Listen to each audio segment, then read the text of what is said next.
Hello guys, welcome back to my YouTube channel. This is Yashoda Verma और हम बच्चा कर रहे थे क्लास 6 की एनसीईआरटी सीरीज़, जिसमें हमने हिस्ट्री का चैप्टर 1 कर लिया है। आज हम डिस्कस करेंगे चैप्टर 2। तो चलो शुरू करते हैं। क्या है चैप्टर में? चलो सबसे पहले देख लो चैप्टर का नाम क्या है। तो बच्चा चैप्टर का नाम है हमारा आखेटक खाद्य संग्रह से भोजन उत्पादन तक। आखेटक खाद्य संग्रह से भोजन उत्पादक तक, मतलब किस तरह से जो आखेटक थे खाद्य को संग्रह करते करते वह एक उत्पादक के रूप में उभरे। तो चलो शुरू करते हैं। तुषार की रेल यात्रा यहाँ पे दे रखा है। एक बच्चा है तुषार, वो ट्रेन से सफ़र करता है, तो उस बारे में ये कुछ बताना चाहता है। तो चलो देखते हैं क्या ये कह रहा है। तुषार अपने एक रिश्तेदार की शादी में दिल्ली से चेन्नई जा रहा था। रेल में उसे खिड़की वाली सीट पर मिल गई, जहां से वह बाहर का नज़ारा देखने में मग्न हो गया। तेज दौड़ती गाड़ी से उसने देखा कि पेड़ पौधे, घर, खेत खलिहान बड़ी तेजी से पीछे छूटते चले जा रहे थे। तभी उसके चाचा जी ने उसके कंधे पर हाथ रखकर कहा, पता है, लोगों ने मात्र 150 साल पहले रेल की यात्रा करनी शुरू की थी। बस तो इसके कुछ दशक बाद आई। तुषार सोचने लगा कि जब लोगों के पास आने जाने के लिए तेज रफ्तार वाली सवारियां न थी, तो क्या वे यात्रा ही नहीं करते थे? क्या वे अपनी सारी जिंदगी एक ही जगह पर बिताया करते थे? नहीं, ऐसी बात नहीं थी। आरंभिक भारत, आखिर वे इधर इधर क्यों घूमते थे? अभी बता रहे हैं कि चलो भाई, वहाँ रेल उस टाइम तक जो है रेल का आविष्कार नहीं हुआ था, फिर भी लोग इधर इधर क्यों घूमते थे, एक जगह से दूसरे जगह पे क्यों जाते थे। तो यहाँ पे यही है कि आरंभिक मानव, शुरू के मानव, आखिर वे इधर उधर क्यों घूमते थे, एक स्थान से दूसरे स्थान क्यों जाया करते थे। चलो शुरू करते हैं।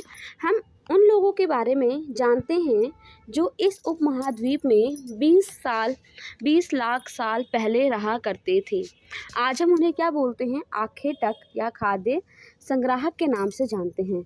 मतलब क्या है, एक पॉइंट आपका यहाँ क्लियर हो जाना चाहिए कि आखेटक या खाद्य संग्राहक क्या है।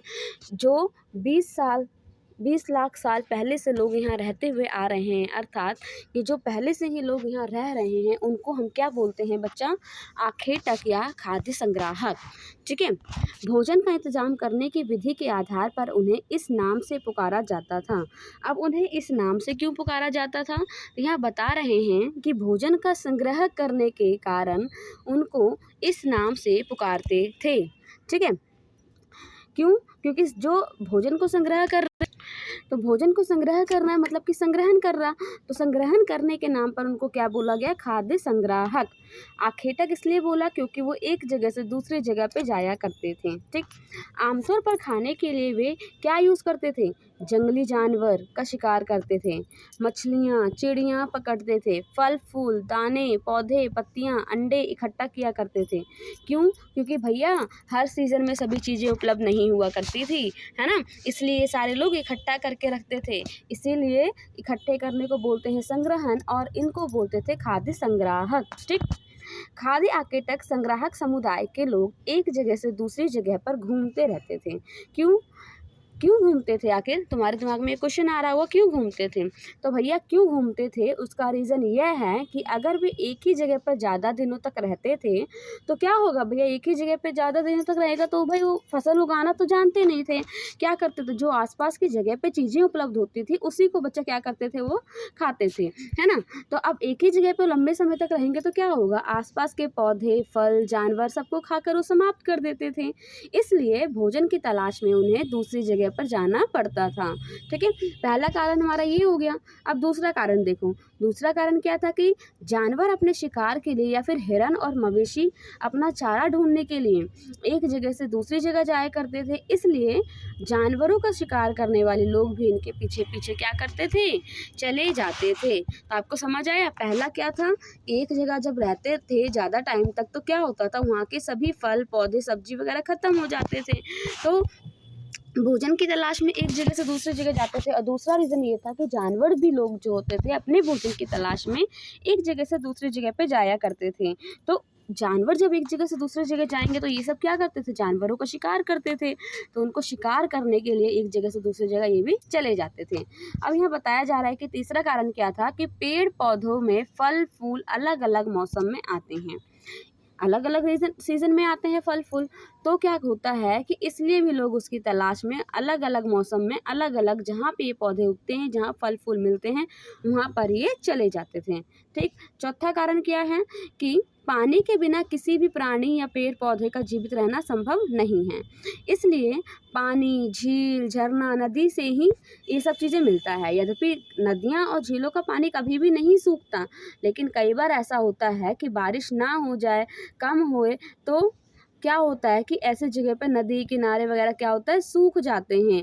तो जब वो सूख जाते हैं तो वे पानी की तलाश में भी एक जगह से दूसरे जगह चले जाया करते थे। तो हमने जाना किस किस रीज़न से जाते थे, 4 रीज़न हैं। पहला हमारा एक जगह का रहते रहते क्या होता था, फल फूल वगैरह सब पत्तियां खत्म हो जाती थी तो वे दूसरी जगह जाते थे।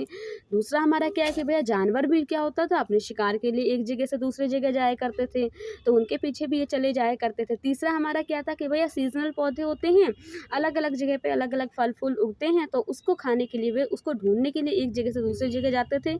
चौथा क्या है, कई बार होता था कि बारिश वगैरह नहीं होती थी टाइम से, तो क्या होता था कि झरने तालाब सूख जाते थे, तो पानी की तलाश में भी वे लोग एक जगह से दूसरी जगह जाया करते थे।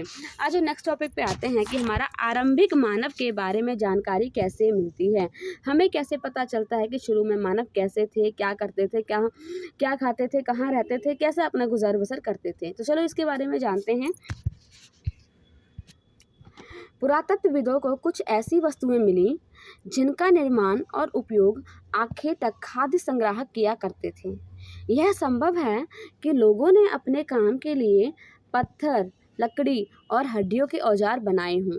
इनमें से पत्थरों के औजार आज भी बचे हुए हैं। यहाँ क्या बताया जा रहा है कि उस टाइम जो लोग हैं पत्थर, लकड़ी और हड्डियों के क्या करते थे, औजार बनाते थे, फलों को, पेड़ पौधों को काटने के लिए, जानवरों को काटने के लिए। ठीक है। इनमें से कुछ और अपने बचाव के लिए भी बनाते थे। ठीक है। इनमें से कुछ औजार का उपयोग फल फूल काटने, देखो, हड्डी और मांस को काटने, पेड़ों की छाल, जानवरों की खाल उतारने के लिए किया जाता था, है ना। कुछ के साथ हथियों, लकड़ियों के मुट्ठे लगाकर भाले और बाण जैसे हथियार बनाए जाते थे। कुछ औजारों से लकड़ियां काटी जाती थी। लकड़ियों का उपयोग क्या होता था, किस लिए, ईंधन के साथ साथ झोपड़ी, औजार बनाने के लिए भी किया जाता था। ठीक है। तो हमने जाना ये औजार क्यों बनाते थे भैया, पेड़ों की छाल निकालने, पौधों को काटने, फल को काटने, मांस चीरने के लिए, इन सब चीज़ों के लिए यूज़ करते थे। ठीक है। और कईयों के औजार पे क्या होता था, हत्थे भी लगे होते थे जो कि उसको पकड़ने के लिए यूज़ होता था। और ये क्या कह रहे हैं कि लकड़ियों का यूज़ क्या करते थे, इसको ईंधन के रूप में, मतलब आग के रूप में, साथ ही साथ झोपड़ियों वगैरह बनाने के लिए भी किया करते थे। तो आज यहाँ पे औजार के बारे में दिखाया जा रहा है। ये हमारे पास औजार हैं पत्थर के, कि पत्थर के औजारों का उपयोग बाएं इस साइड, मतलब ये वाला हमारा पत्थर का औजार है, इंसान के खाने योग्य जड़ों को खोदने के लिए किया जाता था। मतलब जो चीज़ें खाने योग्य हैं तो उस जड़ को खोदने के लिए इस नुकीले चीज़ों का यूज़ किया करता था। और दाएं ओर पे जो है ये जानवरों की खाल से बने वस्त्रों को सिलने के लिए किया जाता था। ये क्या है, ये पैना सा है, नुकीला सा, तो इसका क्या करते थे, देखो इसका यूज़ क्या कर रहा है, पेड़ का छाल, जड़ जो है निकालने के लिए कर रहे हैं ना। यहाँ आप देख सकते हो, यहाँ पे आप देख सकते हो। ठीक है। क्या हो रहा है, जड़ों को निकालने के लिए, खाने की चीज़ों को यूज़ करने के लिए ये कर रहे हैं। और इसका यूज़ क्या कर रहे हैं, देखो कपड़े को सिलने के लिए, यहाँ पे देख सकते हो सिलाई कर रहे हैं, देख पा रहे होगे आप। यहाँ पे क्या हो रहा है, इस वाले पत्थर के औजार का जो है प्रयोग सिलाई के लिए करते थे। ठीक।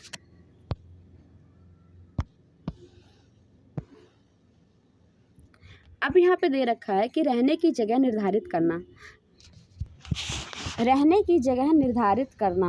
अब आ जाओ, अब हम जानते हैं कि कहाँ पर ये लोग रहा करते थे। तो यहाँ बताया जा रहा है कि त्रिकोण वाले स्थान वे पूरा स्थल है जहाँ पर आखेटक खाद्य संग्रहों के होने के प्रमाण मिलते हैं। इसके अलावा भी और कई स्थानों पर ये आखेटक खाद्य संग्राहक रहा करते थे।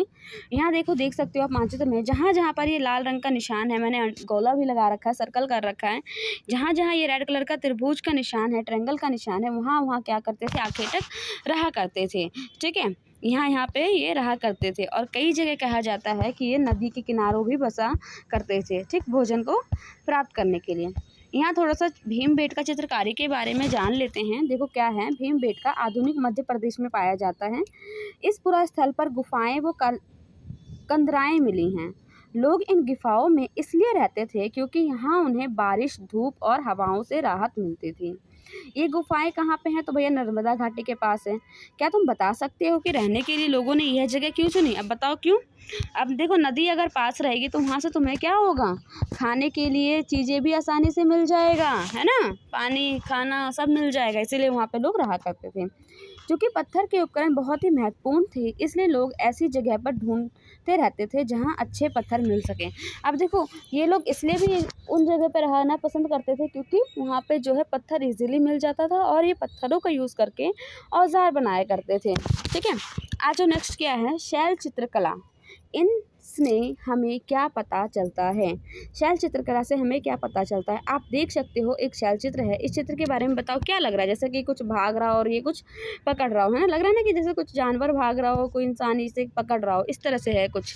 चलो देखते हैं क्या है। जिन गुफाओं में लोग रहते थे उनमें से कुछ की दीवारों पर चित्र मिले हैं। इनमें कुछ सुंदर उदाहरण मध्य प्रदेश, दक्षिण उत्तर प्रदेश की गुफाओं से मिले चित्र हैं। इनमें जंगली जानवर की बड़ी कुशलता से सजीव चित्र बनाए गए हैं। यहाँ पे देखो, ये जंगली जानवर ही हैं। ये एक जानवर दूसरे जानवर को पकड़ रहा है, कुछ इस तरीके से है ना, दिख रहा है, आप देख सकते हो। ठीक है, ये है गुफा। आ जाओ नेक्स्ट स्लाइड पे चलते हैं।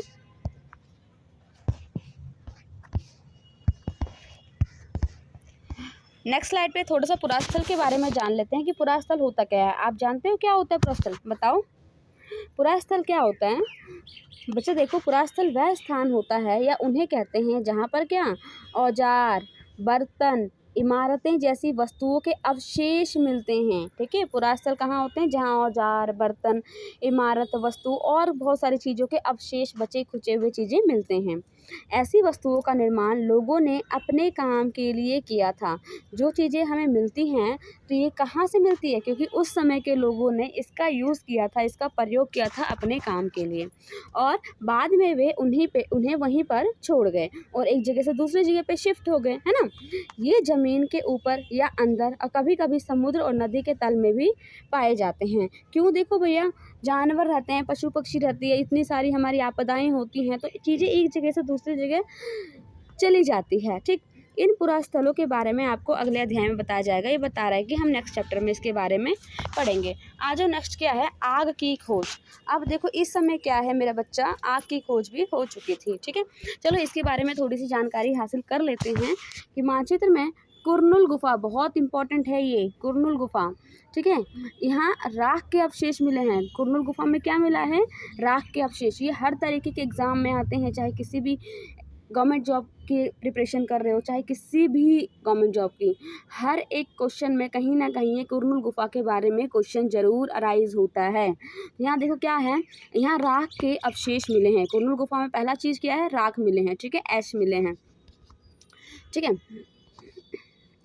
इसका मतलब यह है कि आरंभिक लोग क्या, आग जलाना सीख गए थे, तभी ना राख मिले हैं। अगर ना जलाते तो उन्हें राख कहाँ से मिलते हैं, ना। तो आग का इस्तेमाल कई कार्यों के लिए किया गया होगा।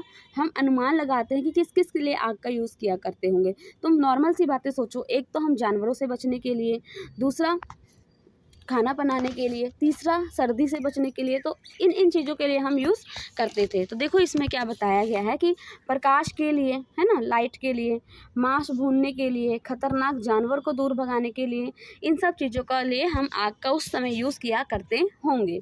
ठीक है, आज हम आग का उपयोग किस लिए करते हैं भाई? बेसिकली हम खाना बनाने के लिए करते हैं और सर्दियों में सेकने के लिए करते हैं।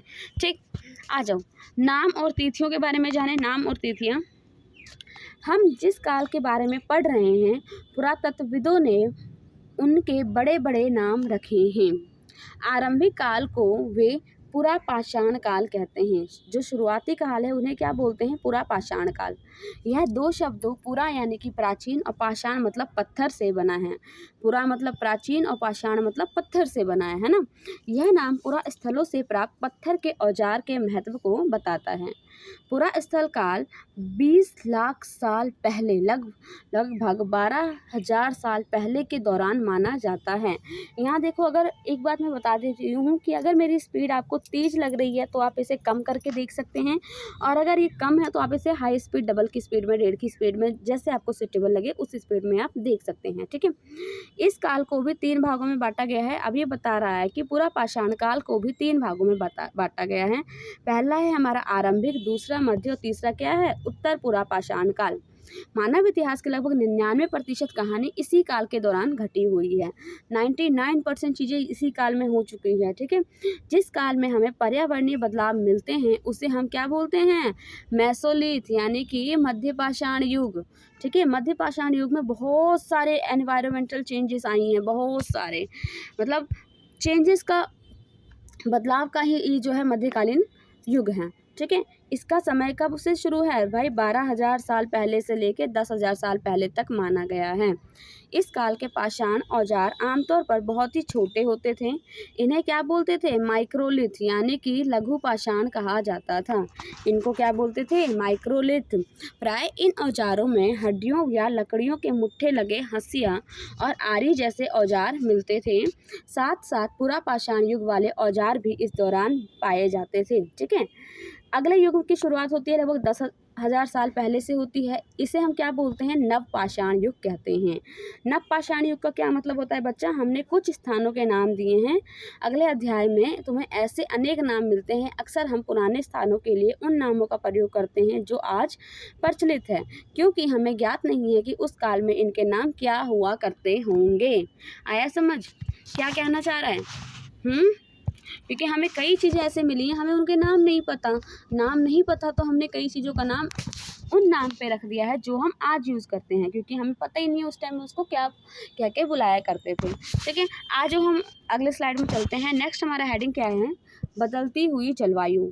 जलवायु किस तरह से चेंजेस आए, मैंने बोला ना हमारा एनवायरनमेंट चेंज कब हुआ है बच्चा, मध्य पाषाण काल में। ठीक है, मध्य पाषाण काल में। तो आज इसमें क्या है देखते हैं। लगभग 12,000 साल पहले की दुनिया जलवायु में बड़े बदलाव आए और गर्मी बढ़ने लगी, है ना। इसके परिणाम स्वरूप क्या हुआ, कई क्षेत्रों में घास के मैदान बनने लगे। इससे क्या हुआ, हिरन, बारहसिंगा, भेड़, बकरी, गाय जैसे अनेक जानवरों की संख्या जो है बढ़ती गई, जो घास खाकर जिंदा रह सकते थे। ठीक है, मतलब मध्य पाषाण युग में जो है, मध्यकालीन युग में क्या हुआ, जलवायु में बहुत ज़्यादा चेंजेस आया, और जब जलवायु बदला, गर्मी बढ़ने लगी, तो इससे क्या हुआ, घास के मैदानों का विस्तार होने लगा। और जब घास के मैदान का विस्तार होगा तो क्या हुआ, जो भी हमारे शाकाहारी जानवर हैं, जैसे हिरन, बारहसिंगा, भेड़, बकरी, गाय, जो भी जानवर थे, इनको क्या खा खा के लोग ज़्यादा समय तक जीने लगे, है ना, इनकी संख्या बढ़ने लगी। जो लोग इन जानवरों का शिकार करते थे वे भी इनके पीछे आए और इनके खाने पीने की आदतों और प्रजनन के समय की जानकारी हासिल करने लगे। अब देखो, जो शिकारी लोग थे वो भी इनके पीछे पीछे आए, है ना। जब इनके पीछे पीछे आए तो इन्होंने देखा कि भैया इसके बारे में अध्ययन किया। उन्होंने जाना कि किस समय ये प्रजनन करते हैं, किस तरीके से इनकी जो है, क्या इनका खान पान है, क्या इनका रूटीन है, ये सब चीज़ों को उन्होंने क्या किया, समझा। हो सकता है कि तब लोग इन जानवरों को पकड़कर अपनी ज़रूरत के अनुसार पालने की बात सोचने लगे हों। साथ ही इस काल में मछली भी भोजन का महत्वपूर्ण स्रोत बन गई। अब ये बता रहा है कि उन दिनों क्या हुआ, मछली खाना भी लोगों ने सीख लिया। अब आ जाओ देखते हैं हमारा नेक्स्ट क्या है। नेक्स्ट हमारा क्या है, खेती और पशुपालन की शुरुआत। अब बोल रहा है कि किस तरह से खेती और पशुपालन की शुरुआत हुआ। अभी तक तो भाई क्या करते थे, ये अपने भोजन के लिए एक जगह से दूसरे जगह जाया करते थे। अब यहाँ पे क्या होगा बच्चा, खेती और पशुपालन करना सीख लेंगे। ठीक है, क्योंकि अभी इन्होंने जाना कि भैया जो है, जानवरों का प्रजनन वगैरह का जो भी उनका टाइम पीरियड होता है, उनके खान पान का, उनका रवैया के बारे में इन्होंने चीज़ों को समझा। ठीक, अब देखो क्या है, इसी दौरान क्या हुआ, उपमहाद्वीप के भिन्न भिन्न इलाकों में क्या हुआ, गेहूं, जौ, धान जैसे अनाज प्राकृतिक रूप से उगने लगे। अब यहाँ पे क्या हुआ, अलग अलग जगह पे क्या हुआ बच्चा, गेहूं, जौ और धान जो है, ऐसी चीज़ें, अनाज जो है अपने आप उगने लगे। अब देखो, ये जब उगे तो उन्होंने क्या किया, इस पर भी जो है रिसर्च किया, मतलब कि इसके बारे में भी अध्ययन किया कि भैया कैसे कैसे होता है, क्या क्या सीज़न है, कितना पानी चाहिए, ये सारी चीज़ों के बारे में। ठीक, शायद महिलाओं, पुरुषों और बच्चों ने इन अनाजों को भोजन के लिए बटोरना शुरू कर दिया होगा। साथ ही वे यह भी सीखने लगे होंगे कि यह अनाज कहाँ उगते थे और कब पककर तैयार होते थे, है ना। इसके बारे में अध्ययन करने लगे। ऐसा करते करते लोगों ने इन अनाजों को खुद पैदा करना सीख लिया होगा। इस प्रकार धीरे धीरे वे कृषक बन गए होंगे। ऐसा हम सोच रहे हैं कि ऐसा हुआ होगा, ठीक, बिकॉज उस टाइम ना हम थे ना आप थे, है ना, और ये जो लिख रहे हैं कि पुस्तक, वो भी नहीं होंगे, ठीक है, वो भी बस क्या है, अंदाजे के अकॉर्डिंग लिख रहे हैं, ठीक है। सो इसी तरह लोगों ने अपने घरों के आसपास चारा रखकर जानवरों को आकर्षित कर उन्हें पालतू बनाया होगा। ये हम सोच रहे हैं, हमें नहीं पता भैया क्या हुआ होगा, लेकिन हम बस अंदाजा लगा रहे हैं कि हाँ भाई ऐसा हुआ होगा। सबसे पहले जिस जंगली जानवर को पालतू बनाया गया वह कौन था? कुत्ता, ठीक है, जंगली पूर्वज का था। और धीरे धीरे लोग जो है सबसे पहले कुत्ते को बनाया। उसके बाद अब बताओ कुत्ते को किस लिए बनाएगा पालतू, है, कुत्ते का कोई बेनिफिट है? तो उस टाइम हो सकता है कि कुत्ते लोग जो क्या होते हैं कि अपने, कहते हैं ना, कुत्ते मालिक के वफादार होते हैं, तो हो सकता है अपनी सेफ्टी के लिए उन्होंने कुत्तों को जो है पालतू बनाया होगा।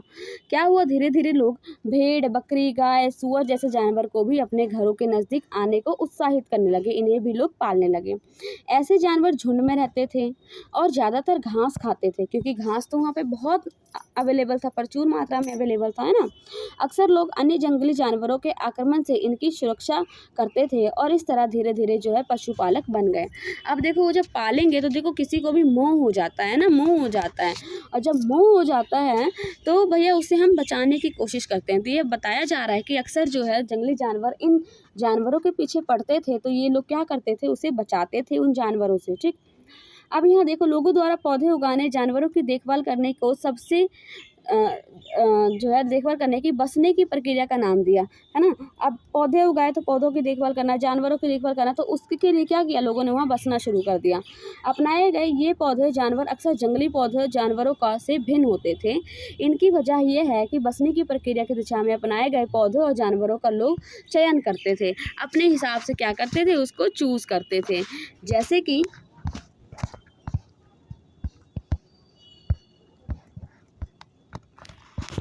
जैसे कि लोग उन्हीं पौधों और जानवरों का चयन करते थे जिनके बीमार होने की संभावना बहुत कम होती थी।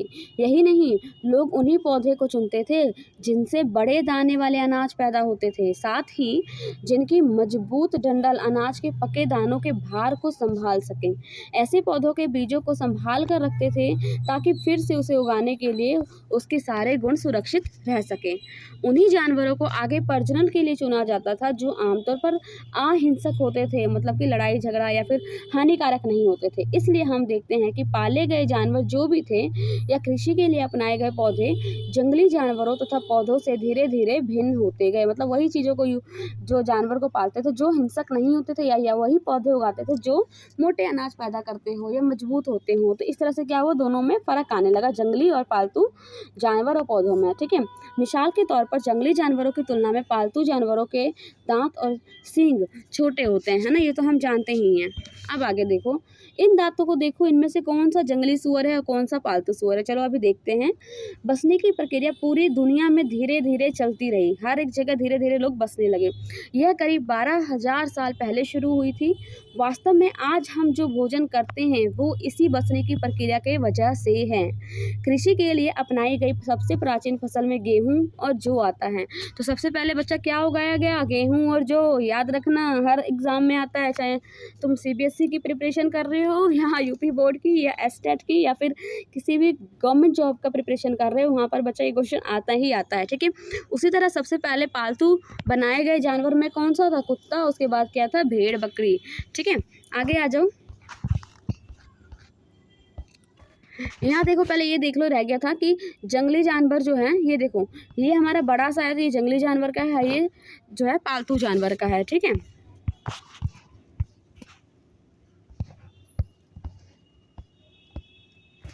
यहाँ देखो, यहाँ हम देखते हैं एक नवीन जीवन शैली।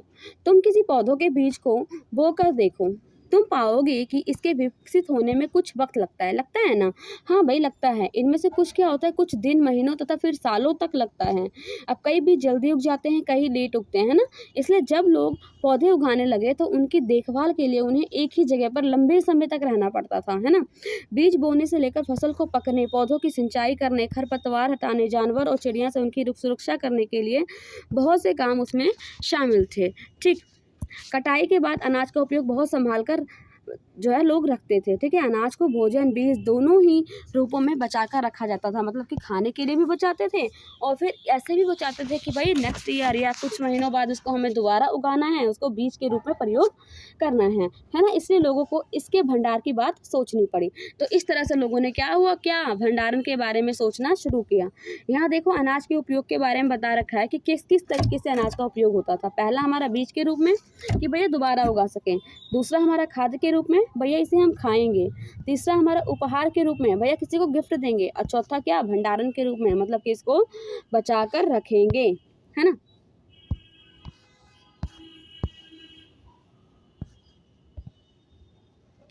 अब ये यहाँ बता रहा है कि किस तरह से हमने बीजों को संभाला। तो बता रखा है कुछ इलाकों में लोगों ने क्या किया, मिट्टी के बड़े बड़े बर्तन बनाए तो उसमें बचा के रखा। कुछ ने क्या किया, टोकरियाँ बनी या फिर ज़मीन में गड्ढा खोदा। तो इस तरीके से क्या किया, इसको बचा के रखने के लिए कोशिश किया गया। ठीक है। अब आ जाओ आगे क्या है, जानवर चलते फिरते खाद्य भंडार। जानवर चलते फिरते खाद्य भंडार। आ जाओ। जानवर बच्चे देते हैं जिससे उनकी संख्या क्या होती है, बढ़ती है। अगर जानवरों की देखभाल की जाए तो उनकी संख्या तो बढ़ती ही है ना। साथ ही उनसे क्या मिलता है, दूध भी मिलता है जो भोजन का एक अच्छा ही स्रोत है। यही नहीं, जानवर से हमें मांस भी मिलता है। दूसरे शब्दों में हम कह सकते हैं कि पशुपालन भोजन के भंडारण का एक तरीका है। मतलब कि अगर हम पशु पालते हैं तो क्या होगा बच्चा, अगर वो बच्चे देंगे तो हमें, मतलब एक तरह से बच्चा दिया तो भाई भोजन बढ़ा ही ना, और हमें आइंदा हमेशा दूध मिलता रहेगा। तो ये एक क्या है, भंडारण का रूप है। चलता फिरता जानवर भोजन भंडारण, है ना। आज आगे देखो, आओ आरंभिक कृषकों और पशुपालकों के बारे में पता करें। अब भैया देखो हमें तो भैया कुछ भी नहीं पता, हम तो क्या कर रहे हैं, अध्ययन कर रहे हैं और पता करने की कोशिश कर रहे हैं कि भैया लोग क्या करते होंगे, कैसे करते होंगे, किस तरीके से उन्होंने पशुपालन शुरू किया या पौधों को उगाना शुरू किया या भंडारण शुरू किया। इन सब के बारे में हम जस्ट जानने की कोशिश कर रहे हैं क्योंकि हमें तो भैया पता ही नहीं है ना। तो अब यही देखो, क्योंकि इसी आधार पे हम चीज़ों को पता लगा सकते हैं, क्योंकि भैया ना तो हम उस टाइम थे, ना आप उस टाइम थे, ना ये पुस्तक लिखने वाले थे। ठीक। तो आज जो क्या है इसमें बोल रहे हैं कि आओ आरंभिक कृषकों और पशुपालकों के बारे में पता करें। तो चलो भैया पता करते हैं क्या है। तो मानचित्र तो संख्या 13, पेज नंबर 13 पे देखो, क्या तुम्हें कई नीले वर्ग दिख रहे हैं?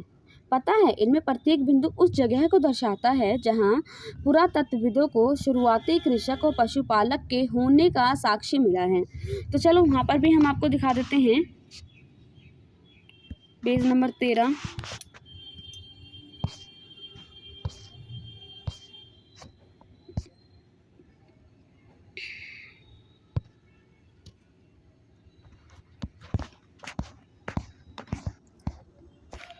देखो ये नीले नीले रंग का आप देख सकते हो किस तरह से है, जैसे कि दे रखा है बुर्ज होम दे रखा है, मेहरगढ़, ये फोल्डियाना, महानगढ़, चिरांग, ये सारे जो भी ब्लू हैं, है ना, ये सारे ब्लू बता रहे हैं कि यहाँ पर क्या है, क्या पाए गए हैं। अभी पढ़ा है, बताओ यहाँ पर क्या पाने का साक्ष्य मिला है।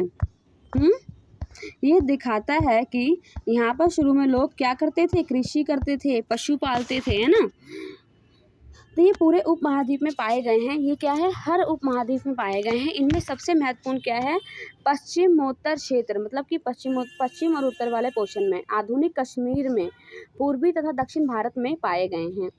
वास्तव में ये निर्दिष्ट स्थान कृषकों और पशुपालकों की बस्तियां थी। यहाँ पे क्या कृषक और पशुपालक रहा करते थे या नहीं, इसे जांचने के लिए वैज्ञानिक खुदाई में मिले पौधों और पशुओं की हड्डियों के नमूनों का अध्ययन करते हैं।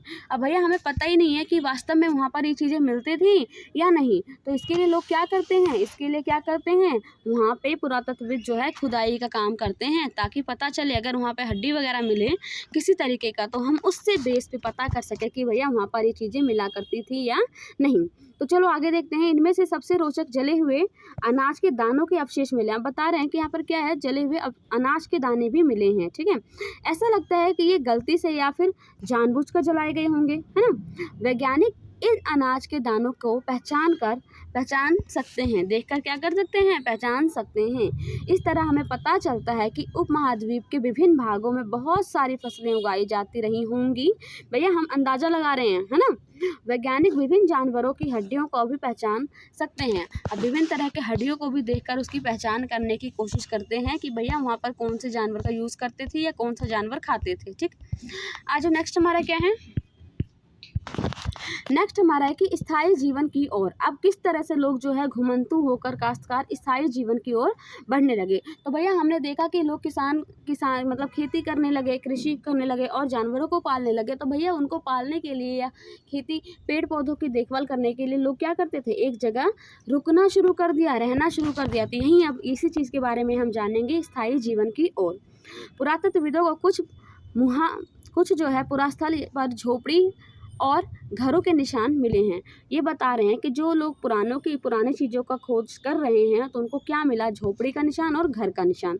ठीक, जैसे कि हमारा क्या है, बुर्ज होम वर्तमान में कहाँ पे, कश्मीर में उपस्थित है। लोग क्या करते थे, गड्ढे के नीचे रहा करते थे, जिन्हें हम क्या बोलते हैं, गर्तवास। गड्ढे के नीचे बुर्ज होम, ध्यान रखना, बुर्ज होम कश्मीर में है आधुनिक। गड्ढे के नीचे लोग रहा करते थे, उन्हें क्या बोलते हैं, गर्तवास। ठीक है, इनमें उतरने के लिए सीढ़ियाँ होती थी। उन्हें ठंड से के जो हमारी मौसम ठंडा हो जाता था मौसम, तो उसमें क्या करते थे लोग, इसमें चले जाते थे ठंड से बचने के लिए। और पुरातत्वविदों की झोपड़ियों के अंदर और बाहर दोनों ही स्थान पर क्या आग के निशान मिले हैं, मतलब कि अंदर भी लोग आग जलाते थे और बाहर भी। तो हो सकता है कि भैया वो खाना बनाने के लिए जलाते हों या फिर ठंडी से बचने के लिए जलाते हो, है ना, हमें नहीं पता, लेकिन हम अंदाजा लगा सकते हैं। ठीक है, ऐसा लगता है कि मौसम के अनुसार घर के अंदर या बाहर खाना पकाते होंगे। यही है, कह लो कि गर्मी में लोग खाना जो है बाहर बनाते होंगे और सर्दी में या बरसात में क्या करते होंगे, अंदर बनाते होंगे। आज देखते हैं नेक्स्ट क्या है। बहुत सारी जगहों से पत्थर के औजार भी मिले हैं, कई जगह पे पत्थर के औजार मिले हैं। इनमें से कई ऐसे हैं जो पुरापाषाण युग उपकरण से भिन्न हैं, इसलिए इन्हें क्या बोलते हैं, नवपाषाण युग का। ठीक है, क्यों, हमने पूरा पाषाण वाला देखा था किस तरह से जो है वहाँ पे पत्थर के औजार बने हुए थे, है ना, इस तरीके से। और ये बता रहा है कि और भी औजार मिले हैं, लेकिन जो पूरा पाषाण युग में जो औजार मिले हैं उनसे भिन्न हैं। तो वे क्या है, इसलिए हम उसे बोलते हैं नवपाषाण युग के औजार होंगे। इनमें वे औजार भी हैं जिनकी धार और अधिक तेज या और अधिक पैना हो गया और अधिक पॉलिश चढ़ाई गई थी। ओखली और मूसल का प्रयोग अनाज और वनस्पति से प्राप्त अन्य चीज़ों को पीसने के लिए किया जाता होगा। यहाँ पर अब बता रहे हैं कि ओखली और मूसल भी मिला है और अंदाज़ा लगाया जा रहा है कि इसका उपयोग जो है बीजों को उतारने के लिए किया जाता होगा, है ना। आज हजारों साल बाद भी ओखली और मूसल का प्रयोग अनाज पीसने के लिए किया जाता है। उसी तरह क्या बोल रहे हैं कि प्राचीन प्रस्तर युगीय औजार निर्माण और प्रयोग लगातार होता रहा होगा। कुछ औजार हड्डियों से भी बनाए जाते होंगे। यहाँ आप देख सकते हैं कि नवपाषाण युग के औजार किस तरीके से हैं, ये और ज़्यादा पॉलिश किए हुए और ज़्यादा परिष्कृत हैं। बस थोड़ा सा और बचा हुआ है, जल्दी से ये चैप्टर कंप्लीट करते हैं, है ना। देखो, नवपाषाण युग के पूरा स्थलों से कई प्रकार के मिट्टी के बर्तन मिले हैं, जैसे कि एक आप यहाँ पर देख सकते हैं। ठीक है, कभी कभी इन पर अलंकरण मतलब कि डिज़ाइन बने होते थे, अलंकरण भी किया जाता था। बर्तनों का उपयोग चीज़ों को रखने के लिए किया जाता था। धीरे धीरे लोग क्या किए, बर्तन का प्रयोग खाना बनाने के लिए करने लगे। चावल, गेहूँ, दलहन जैसी अनाज जब आहार का महत्वपूर्ण हिस्सा बन गया था, तो इनके साथ साथ अब लोग क्या कर रहे, कपड़े भी बुनने लगे। इसलिए जो है कपास जैसे आवश्यक पौधे उगाए जा रहे थे, है ना। क्या ये परिवर्तन हर जगह एक साथ ही आ गए होंगे? तो भैया ऐसी बात नहीं है। एक तरफ जहाँ कई जगहों पर स्त्री पुरुष शिकार और भोजन संग्रहण करने का काम करते रहे थे, वहीं अन्य लोगों ने क्या किया, हजारों साल के दरमियान धीरे धीरे खेती और पशुपालन को करना सीख लिया। बहुत लोग मौसम के मुताबिक बदल बदल कर अपनी जीविका चलाया करते थे। ठीक है, जैसे आज भी लोग करते हैं। ये आप देख सकते हो, बर्तन उस टाइम यूज़ किया जाता था, हो सकता है कि इसे खाना बनाने के लिए और चीज़ों को संग्रहण करने के लिए करते होंगे। अब यहाँ दे रखा है सूक्ष्म निरीक्षण जो है मेहरगढ़ की जीवन मृत्यु, कि हम ऐसा कैसे मतलब कह सकते हैं कि भैया मेहरगढ़ में कैसे वहाँ जीवन लोग जीते थे और किस तरह से मृत्यु के बाद उनका क्या किया जाता था, इन सब चीज़ों के बारे में जानते हैं। यह ईरान जाने वाले सबसे महत्वपूर्ण रास्ते बोलन दर्रे के पास एक हरा भरा समतल स्थान है। कहाँ, क्या चीज़, मेहरगढ़। ठीक, मेहरगढ़ संभवतः वह स्थान है जहाँ के स्त्री पुरुषों ने इस इलाके में सबसे पहले क्या जो गेहूं और उगाना और भेड़ बकरी पालना सीखा होगा। हम मानते हैं कि मेहरगढ़ के लोग सबसे पहले जो है जो और गेहूं उगाना सीखा और बकरी पालन सीखा। ठीक, यहाँ विभिन्न प्रकार के जानवरों की हड्डियाँ मिली हैं। यहाँ पे तरह तरह के जानवर की हड्डियाँ मिली हैं। इनमें हिरन तथा सुअर जैसे जंगली जानवर तथा भेड़ और बकरियों की हड्डियाँ भी मिली हैं। यहाँ बोल रहा है कि हिरन और सुअर जैसे जंगली जानवर और भेड़ बकरियों की हड्डियाँ भी यहाँ पर मिली हैं।